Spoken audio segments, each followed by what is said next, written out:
আহকচোন আজি কলপাতত দিয়া মাছৰ চাটনিটো কলপাত অবিহনে কিদৰে বনাব পাৰি তাকে চাওঁ। এইটো বেয়া পোৱা মানুহ নাইয়ে চাগে ন, এইটো চাটনি খাবলৈ কিন্তু বহুত টেষ্টি হৈছিল। আহকচোন চাওঁ মইনো কেৰাহীত কিদৰে বনালোঁ। এই সৰু সৰু মোৱা মাছ লৈছিলোঁ, এই মোৱা মাছখিনি তাতে দি দিছোঁ ডাইৰেক্ট কেৰাহীখনতে। গেছটো অন কৰা নাই কিন্তু। পাহৰিছিলোঁৱে ক'ব, মাছখিনি আগে ধুই ল'ব দেই। তাতে এয়া নহৰু, এয়া জলকীয়া দি দিব। এইকেইটা মোৰ পাহাৰীয়া নহৰু,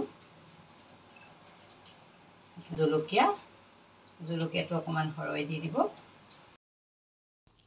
তেলো অকণমান সৰহকৈ দিব। মোৰ প্ৰথম ভিডিঅ'টো নহ'লে তেল দিয়া, পাছত মই আকৌ অকণমান দি দেখাই দিছোঁ। তাৰপৰা একদম এনেকৈ অলপ নিমখ দিব পাহৰিছোঁ, তাৰপৰা নিমখ আন্দাজত দিব আৰু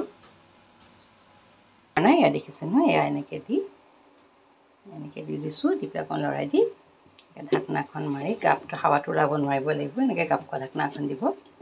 এনেকৈ অলপ দি থৈ দিব, সেইখিনি উলিয়াই চাম। তাৰপৰা এয়াখিনি ভালধৰণে এবাৰ উলটিয়াই দিব।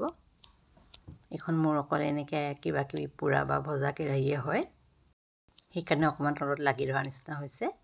এইখিনি হৈছে আৰু অকণমান দি থৈ দিম।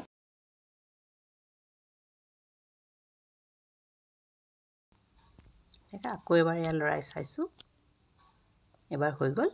এবাৰ গেছটো বঢ়াই দিব, বঢ়াই দি অকণ এনেকৈ স্পীডত লৰাব, নহ'লে লাগি ধৰিব, তেতিয়া পোৰা পোৰা গোন্ধটো ওলায়।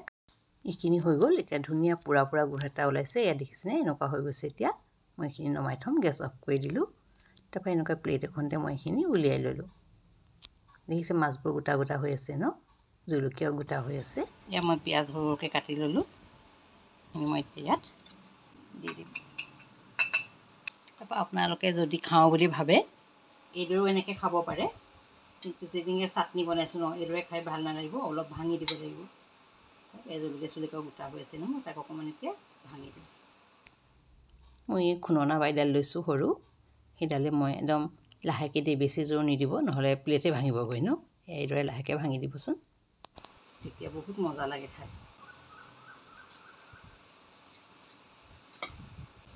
আপোনালোকে একদম গুড়ি কৰি দিলেও কৰিব পাৰে, মই কিন্তু নকৰোঁ গুড়ি, মই অলপ এনেকৈ থওঁ। শুকান মাছটো হ'লে একেবাৰে গুড়ি কৰি দিলে ভাল লাগে, এইটো মই একদম গুড়ি কৰি দিলে ভাল নাপাওঁ।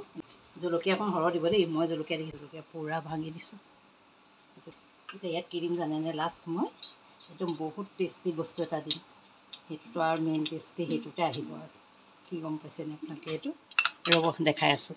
এইয়া নেমু টেঙাটো দিম, এই নেমু টেঙাটো মেইন বস্তু আৰু দেই, এইটোহে মেইন টেষ্ট আহিব আৰু খাবলৈ। ইমান ৰস আছে দেখিছেনে নেমু টেঙাটো। বহুত বেছিও টেঙা নিদিব, বহুত টেঙাতে আৰু নিজৰ চেণ্টটো নাইকিয়া হৈ যাব। তাৰপৰা এতিয়া আৰু মিক্স কৰি দিব, চাব নিমখ যদি লাগে অকণমান নিমখ দিব। হ'ব দেই সেইখিনি এতিয়া খাবলৈ। মই অকণমান খাওঁ দেই টেষ্ট কৰি, অকণমান নিমখ দিব লাগিব, মই অকণমান আৰু নিমখ দি দিওঁ। তাৰপৰা এইখিনি মোৰ এতিয়া হৈ গ'ল। এইখিনি মোৰ চাটনিখিনি, এটা মই বি জলকীয়া দিছোঁ, আপোনালোকে বি জলকীয়া দিও খাওঁ বুলিলে খাব পাৰে। এইখিনি চাওকচোন, এটা মোৰ সুন্দৰ মাছৰ চাটনি ৰেডি হৈ গ'ল, খাবলৈও টেষ্টি হৈছে বহুত। মোৰ এই কেৰাহীত দিয়া মোৱা মাছৰ চাটনিটো আপোনালোকৰ যদি ভাল লাগিছে, পাত নোহোৱাকৈ কিদৰে বনাব পাৰি ন, এইটো যদি ভাল লাগিছে আপোনালোকে ঘৰত ট্ৰাই কৰিব। পাত অবিহনে এটা সুন্দৰ মোৱা মাছৰ চাটনি ৰেডি হৈ গ'ল। আৰু মোৰ এই ৰেচিপিটো যদি আপোনালোকৰ ভাল লাগিছে, আপোনালোকে লাইক, কমেণ্ট, শ্বেয়াৰ কৰিব। ভিডিঅ'টো চোৱাৰ বাবে ধন্যবাদ।